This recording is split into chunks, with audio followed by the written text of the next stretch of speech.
Hallelujah. ನಾನೊಂದು good news ಹೇಳ, ನಾನೊಂದು ಶುಭ ವರ್ತಮಾನ ಹೇಳ.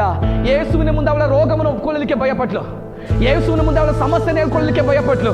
ಆದ್ರೆ ಯಾರ ಮುಂದೆ, ಯಾವ ಜನರ ಮುಂದೆ, ಯಾವ ಮನುಷ್ಯರ ಮುಂದೆ ನನ್ನ ರೋಗ ಗೊತ್ತಾದ್ರೆ ನನ್ನನ್ನು ಹೊರಗಡೆ ಹಾಕ್ತಾರೆ, ನನ್ನ ರೋಗ ಗೊತ್ತಾದ್ರೆ ನನ್ನನ್ನು ಊರಿಂದ ಹೊರಗಡೆ ಕಳಿಸ್ತಾರೆ ಎಂಬುದಾಗಿ ಸಮಸ್ಯೆನ ಹೇಳ್ಕೊಳ್ಳಲಿಕ್ಕೆ ಭಯಪಟ್ಲು. ಅದೇ ಜನರ ಮಧ್ಯದಲ್ಲಿ ಯೇಸು ಸಾಕ್ಷಿ ನೀಡ್ತಾ ಇದ್ದಾರೆ. Hallelujah, hallelujah. ಅದೇ ಜನರ ಮಧ್ಯದಲ್ಲಿ ದೇವರು ಸಾಕ್ಷಿ ಹೇಳ್ತಾ ಇದ್ದಾರೆ. ಹಲ್ಲೆಲೂಯಾ.